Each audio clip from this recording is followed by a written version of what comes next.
why the choice of Adamu as the APC national chairman might cause a setback to Tinubu's 2023 ambition. Welcome to the news, and please subscribe to our channel.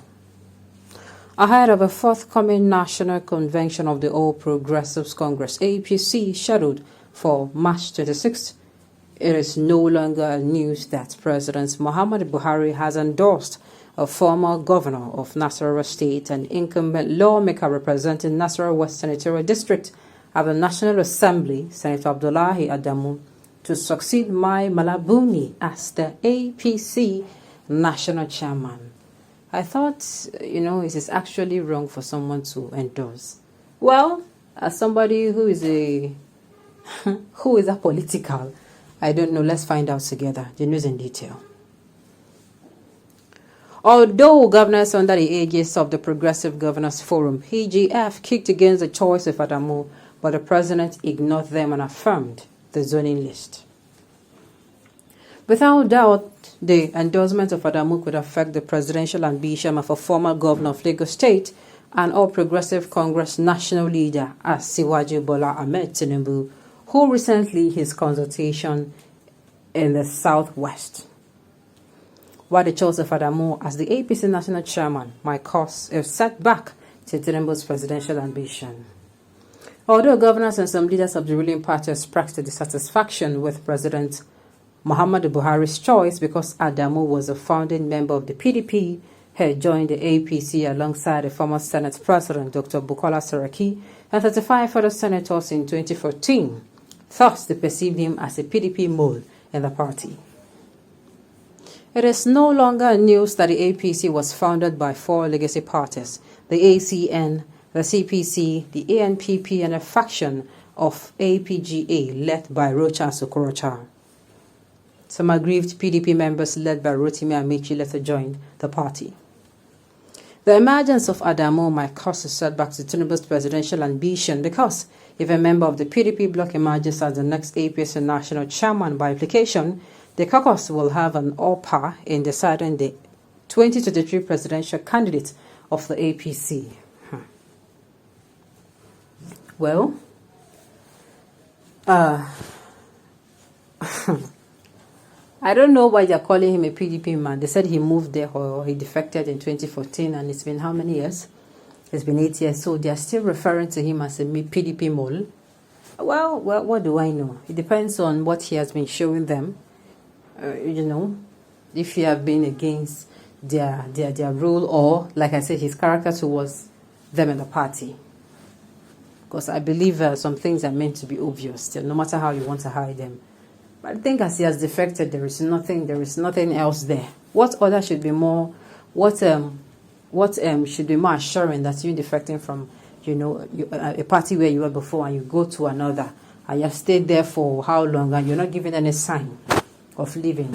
It is only when maybe he's giving signs that he's not to be trusted. Except that is the case, then there's a cause for alarm. Whether it will affect Tinubu's ambition, I do not know. At the end of the day, our own, all this one is none of our business. Sincerely, our business is when they have chosen their flag bearer and then they bring other person and then the electorate now supports them. That is us. The one which is our own, of course, we know our own part to play is to go out, vote. Of course, if you've gotten your PVC, if you have not, I think they still have time to do that. And please, don't mind those people who are still saying that because it is a selection that will go on, that the election is not going to happen, that they're just going to waste their time, and all that. I know it is quite painful. It is quite painful that you go out, you stand under the sun to even get your PVC. There's nothing that is easy in this Nigeria. Even for you getting what will benefit the country, it is a problem for you, as in you go to stress. You queue in the line, you get your PVC finally, then after you do give it the TVC for the temporary voters card, then they later come back, you go back there. A lot of back and forth, which is not necessary, happens. And then after it happens, you now keep waiting for the election day. And when finally the election day comes, you continue your stay under the sun. Or if it is rainy that day, under the rain, and you go outside, you vote. And at the end of all this, it is rigged. No, it is painful. I won't pretend that it is not. It is very painful.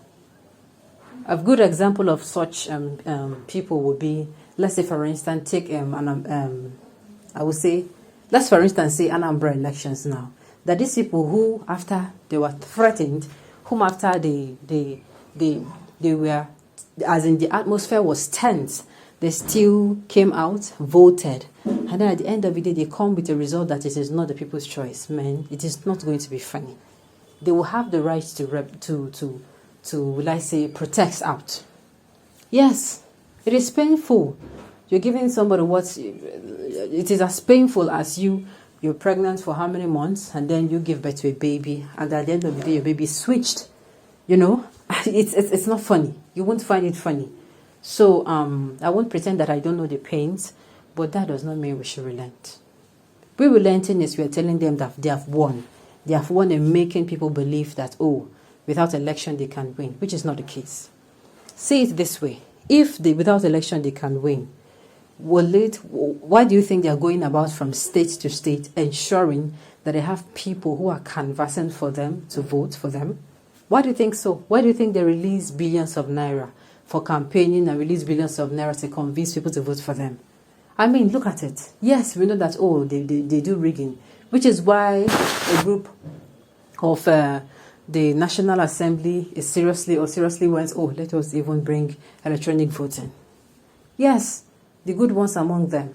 Why some who never cared, still, they still went with what the people said, or they can be like saying only us no green. Yeah, that is why we are still clamoring for electronic voting, not just electronic combination of results.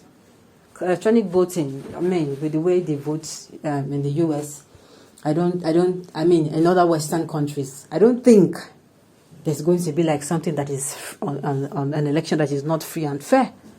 So I don't know how long it will take us to get to that free and fair election that is going to be done electronically, where, everything will be pure. Even before the end of the results, you now know that, oh no, this is what is going to happen.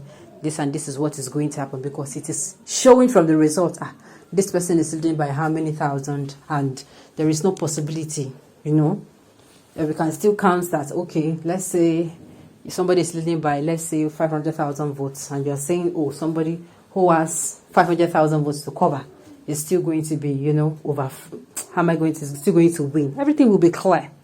So hopefully, it is when they produce their flag bearer, whether it affects him more or if it does not affect him, we don't have a problem. The one that concerns us is for us to vote for them after they have presented their flag bearers.